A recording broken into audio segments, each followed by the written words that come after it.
मेहनत करने वाले कभी हताश नहीं होते। मेहनत करने वाले कभी हताश नहीं होते। बार बार असफलता पर भी निराश नहीं होते। कामयाबी पाने वाले हर शख्स की अपनी एक कहानी होती है। कामयाबी पाने वाले हर शख्स की अपनी एक कहानी होती है। मुश्किलों में ज़िंदगी संवारने वाले कभी जिंदा लाश नहीं होते। नमस्कार, मैं doctor RP. Sonkar, assistant professor, मनोविज्ञान विभाग, वसंत कन्या महाविद्यालय, काशी हिंदू विश्वविद्यालय। एक बार फिर आप सभी सम्मानित अभिभावकों एवं प्रिय विद्यार्थियों का हार्दिक स्वागत एवं अभिनंदन करता हूं। प्रिय विद्यार्थियों, आज हम बात करेंगे कि आप सुंदर एवं प्रभावशाली असाइनमेंट कैसे बनाएं। बहुत सारे बच्चे, चाहे वो यूजी में पढ़ने वाले हों या पीजी में, असाइनमेंट को लेकर बहुत परेशान रहते हैं। ख़ास तौर से बीए फर्स्ट ईयर या यूजी फर्स्ट ईयर और पीजी फर्स्ट ईयर के बच्चे इस चीज़ को लेकर तरह तरह के प्रश्न पूछते रहते हैं। आप चाहे बीएचयू मेन कैंपस में पढ़ने वाले हों या महिला महाविद्यालय में पढ़ते हों, या आप वीकेएम के स्टूडेंट हों या फिर एएमपीजी के या वीसीडब्ल्यू के, या आप डीएवी में पढ़ते हों या अन्य किसी कॉलेज या यूनिवर्सिटी के स्टूडेंट हों, और यदि आपको असाइनमेंट बनाना है तो आपको कुछ बातों पर निश्चित रूप से ध्यान देना चाहिए। इससे आपका असाइनमेंट बहुत सुंदर और प्रभावशाली बनता है और आपको अच्छे मार्क्स भी मिलते हैं। तो आइए हम समझते हैं कि आप सुंदर असाइनमेंट कैसे लिख सकते हैं। ज़्यादातर एक प्रश्न को लेकर के बहुत सारे बच्चे ये जानना चाहते हैं कि हम असाइनमेंट में फ्रंट पेज कैसे लिखें। प्रिय विद्यार्थियों, आप देख रहे हैं फ्रंट पेज स्क्रीन पर। सबसे पहले आप जिस भी कॉलेज में पढ़ते हैं उसका नाम लिखिए, और यदि आप काशी हिंदू विश्वविद्यालय से जुड़े हैं, संबद्ध है आपका कॉलेज, तो आप काशी हिंदू विश्वविद्यालय वाराणसी लिख सकते हैं। या आप जिस भी कॉलेज में पढ़ते हैं आप उस कॉलेज का नाम लिखें। सत्र का जिक्र जरूर करें। साथ ही साथ आप जिस भी विभाग के स्टूडेंट हैं आप उस विभाग का नाम लिखिए। पेपर का नाम आप ज़रूर लिखिए, क्योंकि हर एक सब्जेक्ट का अलग अलग पेपर होता है जिसमें आप असाइनमेंट बनाते हैं, तो उस पेपर का नाम लिखिए। और साथ ही साथ आप पेपर का कोड भी अवश्य लिखें, ठीक है। इसके जस्ट नीचे आप टॉपिक लिखें। टॉपिक जो भी है, जैसे मान लीजिए नेचर एंड स्कोप, आप साइकोलॉजी, या इस तरह से आपके अपने जो भी टॉपिक हैं आप उसको लिखें। और उसके जस्ट नीचे जिस भी कंसर्न टीचर को आप अपना असाइनमेंट जमा करने वाले हैं उनका पूरा डिटेल लिखिए, ठीक है, विभाग, उनके डेजिग्नेशन के साथ, उनके विभाग के नाम के साथ और कॉलेज के नाम के साथ। और दाहिने तरफ सबमिटेड बाई करके आप अपना नाम लिखें। अपने क्लास का नाम अवश्य लिखें, और सेमेस्टर है तो आप सेमेस्टर का नाम ज़रूर लिखें। इसके साथ ही साथ अपना रोल नंबर और इनरोलमेंट नंबर लिखना न भूलें। और सबसे नीचे आप डेट जरूर लिखें, जिस डेट को आप असाइनमेंट अपना जमा कर रहे हैं। इसके साथ ही साथ आप ऊपर की तरफ जहां पर दो हमने बॉक्स टाइप का बनाया है, वहां पर आप चाहें तो आप जिस भी कॉलेज में पढ़ते हैं उस कॉलेज का यहाँ पे लोगो लगा सकते हैं, और वह कॉलेज अगर किसी विश्वविद्यालय से एफिलिएटेड है तो उस विश्वविद्यालय का लोगो यहाँ पे लगा सकते हैं। या जैसे मान लीजिए आप काशी हिंदू विश्वविद्यालय मेन कैंपस में पढ़ते हैं तो आप काशी हिंदू विश्वविद्यालय का भी लोगो यहाँ पर लगा सकते हैं।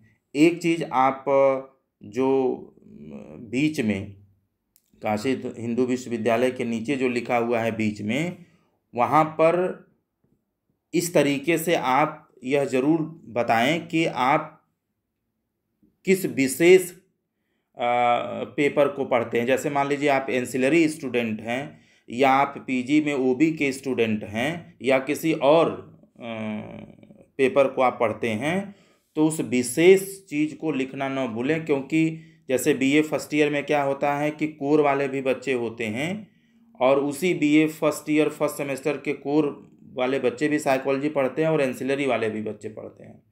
तो यदि आप एंसिलरी का जिक्र नहीं करते हैं तो फिर ये बहुत प्रॉब्लम होती है कि आप साइकोलॉजी में कोर वाले स्टूडेंट हैं या फिर आप एंसिलरी के हैं या किसी और विशेष पेपर को पढ़ने वाले हैं, तो इसका जिक्र आप ज़रूर करें। आप अपने हिसाब से इस फ्रंट पेज को आप उसका जो है बॉर्डर लाइन खींच सकते हैं, उसको आप अपने तरीके से और आकर्षक बना सकते हैं के साथ साथ आप जो बाएं तरफ देख रहे हैं काले रंग का यह टेप लगा हुआ है। ये इसलिए लगाना ज़रूरी है क्योंकि कभी कभी आप स्टेपल करके दे देते हैं और यह स्टेपल जो आप किए रहते हैं वह पढ़ने में प्रॉब्लम करता है या कभी वह हाथ में लग भी सकता है। तो अगर आप उसको टेप से चिपका दें तो खोलकर उसको पढ़ने में बहुत आसानी होता है। तो इस तरीके से आप फ्रंट पेज को बनाएं। अब इसके साथ ही साथ कुछ बच्चे यह भी पूछते हैं कि सर पेज कैसा होना चाहिए, जिस पर हम असाइनमेंट लिखते हैं वह पेज कैसा होना चाहिए। देखिए पेज आप कोशिश करिए कि पेज A4 साइज़ का आप ब्लैंक पेज ले सकते हैं असाइनमेंट बनाने के लिए, या फिर आप कोई ब्लैंक जो कॉपी होती है जिस भी साइज़ की कॉपी हो आप उसके पेज का इस्तेमाल कर सकते हैं। ध्यान ये रखना ज़रूरी है कि जिस भी साइज़ का आप पेज ले रहे हैं पूरा पेज एक साइज़ का होना चाहिए, और ब्लैंक यदि पेज हो तो वो ज़्यादा अच्छा होता है। उस पर जो भी चीज़ें आप लिखते हैं वो साफ साफ दिखाई देता है और सुंदर दिखाई देता है। साथ ही साथ आप पेज पर उसकी पेजिंग ज़रूर करें, ठीक है। यानी पेज पर पेज नंबर आप डाल देंगे तो इससे क्या होगा कि पूरा पेज समझ में आता है कि कितने पेज हैं और किस तरीके से आगे की तरफ पेज बढ़ता चला जाता है, उसको काउंट करना आसान रहता है, ठीक है। इसके साथ ही साथ आप पेज पर पेज के बाएं तरफ और ऊपर की तरफ एक लाइन अवश्य खींच लें और उस लाइन के अंदर ही लिखें, तो आपकी लिखावट और भी सुंदर होती है और चीज़ें बहुत एक तरह का देखने में अच्छा लगता है, ठीक है।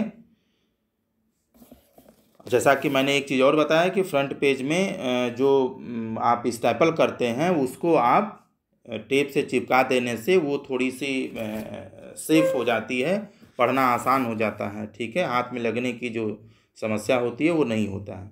कुछ बच्चे ये पूछते हैं कि सर पेज लिमिट क्या होना चाहिए, जब हम असाइनमेंट बनाते हैं तो पेज लिमिट कितना होना चाहिए। देखिए असाइनमेंट में पेज लिमिट जैसी कोई चीज़ नहीं होती है, ठीक है।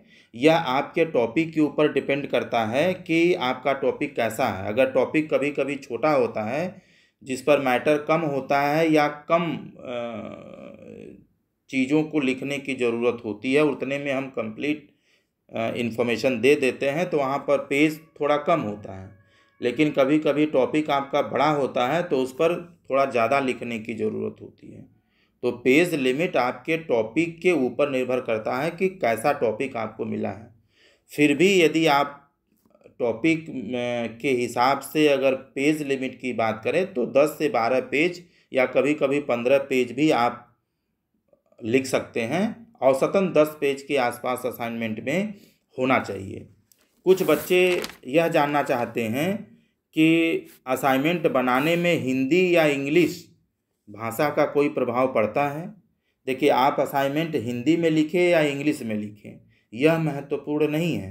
महत्वपूर्ण यह है कि जिस टॉपिक को आप लिख रहे हैं उसको आपने कितना सुंदर तरीके से लिखा है, उसमें कंटेंट आपने कितना डाला है। आप जो भी चीज़ें लिख रहे हैं उसकी संपूर्ण जानकारी होनी चाहिए। चाहे आप हिंदी में लिख रहे हैं तो हिंदी में होनी चाहिए या इंग्लिश में लिख रहे हैं तो इंग्लिश में होना चाहिए। आप अपने असाइनमेंट को इस तरीके से लिखिए जिससे न सिर्फ आपके सब्जेक्ट टीचर ही उसको समझ ले, अगर कोई नया बच्चा भी उसको पढ़ना चाहे तो भी उसको वो चीज़ें बिल्कुल आसानी से समझ में आ जाए, ठीक है। तो हिंदी इंग्लिश का बहुत महत्व नहीं है। आप कैसा लिखते हैं, आपका कंटेंट कितना रहता है और कितना आप सही और संपूर्ण जानकारी देते हैं, कॉन्सेप्ट कितना आपका क्लियर होता है, कितने अच्छे तरीके से आप अपनी बात लिख पाते हैं, ये महत्वपूर्ण होता है। कुछ बच्चे कहते हैं कि सर या पूछते हैं कि सर असाइनमेंट में फिगर या डायग्राम या चार्ट, ठीक है, फ्लो चार्ट या डेटा टेबल इत्यादि बनाना ज़रूरी होता है। बिल्कुल ज़रूरी होता है। यदि आप असाइनमेंट लिख रहे हैं, जैसे मान लीजिए कुछ बच्चे साइकोलॉजी में फिजियोलॉजी वाला, अगर कोई फिजियोलॉजी के पेपर में कोई टॉपिक है तो वहाँ पर डायग्राम बनाना या फिगर बनाना बहुत ज़रूरी होता है। कुछ दूसरे सब्जेक्ट्स के बच्चे होते हैं जो असाइनमेंट बनाते हैं जहाँ पर उनको फ्लो चार्ट जैसी चीज़ें या कुछ टेबल इत्यादि बनाना बहुत ज़रूरी होता है। तो निश्चित रूप से इसको बनाना चाहिए। इससे आप अपनी बातों को बहुत प्रभावशाली तरीके से समझा सकते हैं। साथ ही साथ सामने वाले को भी आपकी बातें उस डायग्राम इत्यादि के माध्यम से बहुत अच्छे तरीके से समझ में आ जाता है। एक यहाँ पर बात आपको और ध्यान देना चाहिए कि जब भी आप कोई फिगर या डायग्राम या फ्लो चार्ट या टेबल इत्यादि बनाते हैं तो उसके नीचे उसका टाइटल आप अवश्य लिखें कि यह किस लिए आप बनाए हैं। साथ ही साथ आप उस डायग्राम को या चार्ट को या फिगर को जो भी आपने लगाया है उसको अच्छे से एक्सप्लेन करें, ताकि आप क्या कहना चाहते हैं यह समझ में आ जाए। कुछ बच्चे यह जानना चाहते हैं कि या पूछते हैं कि सर असाइनमेंट में कुछ स्टडी को भी कोड करना ज़रूरी होता है। बेटा, आप जिस भी टॉपिक को लिख रहे हैं अगर उससे संबंधित कुछ स्टडी आपको मिलता है, कहीं से आपने पढ़ा है या कहीं आप गूगल पे देखते हैं या किसी जर्नल्स में या कहीं भी आपने उसे पढ़ा है, तो उस स्टडी को कोड करने से आपके जो इन्फॉर्मेशन है उसकी रिलायबिलिटी और वैलिडिटी और बढ़ जाती है, उसका महत्व और बढ़ जाता है और आप अपनी बात को और ठोस तरीके से कह सकते हैं और उससे आपका जो प्रभावशीलता है ना, जो इफेक्टिवनेस है, वो और बढ़ जाता है, ताकि आप अलग अलग जगहों से उस पर काम किए गए जो चीज़ें जो काम किया गया है उसको आप कोड कर रहे हैं, उसको बता रहे हैं। इस हिसाब से अपनी बात करने पर चीज़ों को थोड़ा सा और भी बेहतर बनाया जा सकता है। तो निश्चित रूप से आपको स्टडी अगर कोई उससे रिलेटेड है तो आपको कोड करना चाहिए। इसके अलावा भी बहुत सारे बच्चे हैं जिन लोगों को असाइनमेंट बनाते समय और भी कुछ महत्वपूर्ण बातों पर ध्यान देना चाहिए। जैसे फ्रंट पेज के बाद अगले पेज से ही आपको इंट्रोडक्शन लिखना चाहिए। इंट्रोडक्शन जब भी आप लिखते हैं उसमें टॉपिक से संबंधित सभी तरह के इन्फॉर्मेशन को आप विस्तार से बताएं। पेज की चिंता न करें, वो 2-4 पेज ज़्यादा भी हो तो कोई प्रॉब्लम नहीं है। आप जिस भी टॉपिक को लिख रहे हैं उससे रिलेटेड जो कंसेप्ट है बिल्कुल क्लियर होना चाहिए, क्लियर कट आपको लिखना चाहिए। उससे संबंधित डेफिनेशंस अगर किसी विद्वानों ने दिया है तो कम से कम 2-3 डेफिनेशंस को या परिभाषाओं का जिक्र आप ज़रूर करें। आपके टॉपिक से संबंधित उसके अलग अलग टाइप्स हैं तो आप उसको लिख सकते हैं। उससे रिलेटेड अलग अलग थ्योरीज वगैरह हैं तो आप उनका भी जिक्र, उन सिद्धांतों का जिक्र भी अवश्य करें। ये सारी चीज़ें करने से आपका जो कंटेंट होता है वो बहुत बेहतर होता है और एक कंप्लीट इन्फॉर्मेशन आपके असाइनमेंट से मिल जाता है। असाइनमेंट बनाते समय कम से कम 2 तरह के पेन का इस्तेमाल आप कर सकते हैं।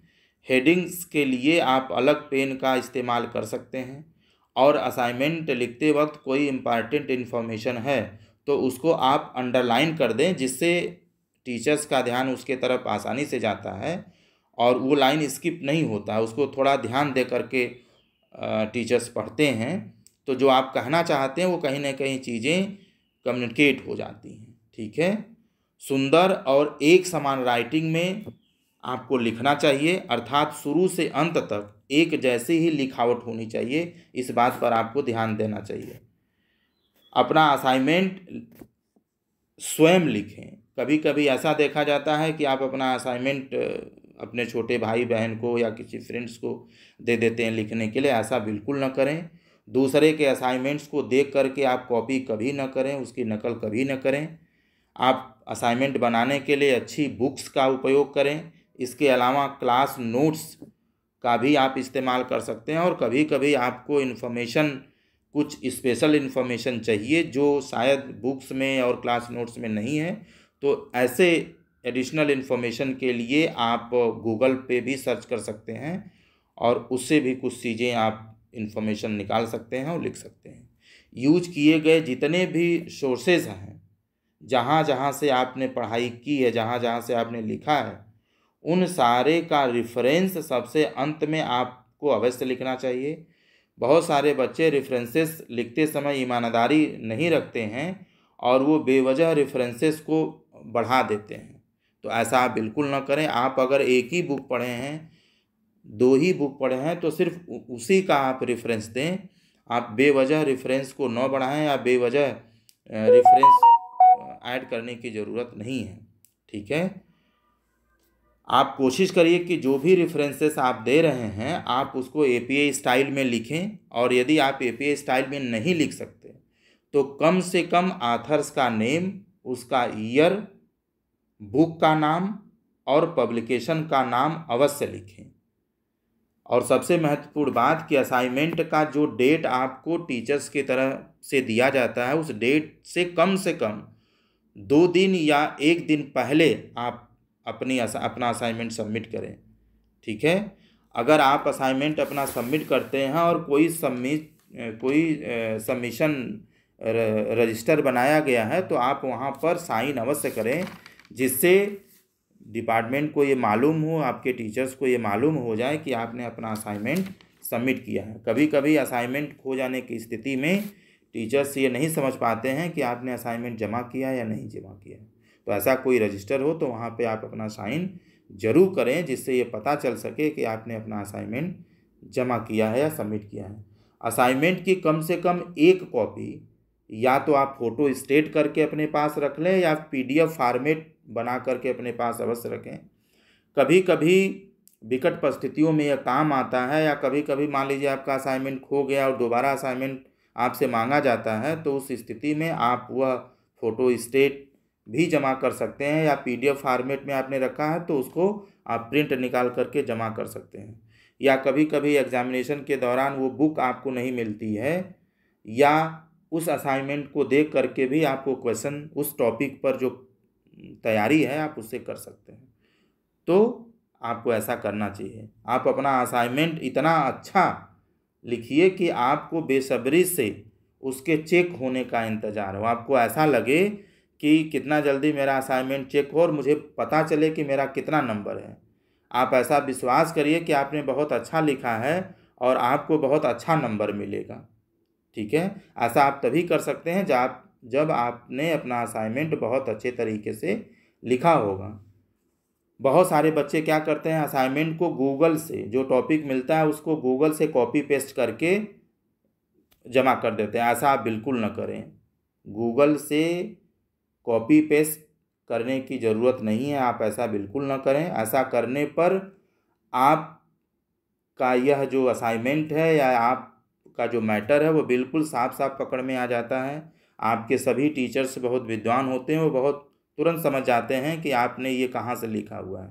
इससे आपका नंबर कम हो जाता है और फिर बाद में आप परेशान होते हैं कि मेरा नंबर इतना कम क्यों आ गया है। सभी पेज पर आप पेज नंबर अवश्य डालें। लिखने के बाद अंत में रेफरेंसेस के पहले, यानी रेफरेंस लिखने के पहले अगर हो सके तो आप पूरे असाइनमेंट का एक निष्कर्ष जरूर बताएं, कंक्लूज़न जरूर बताएं।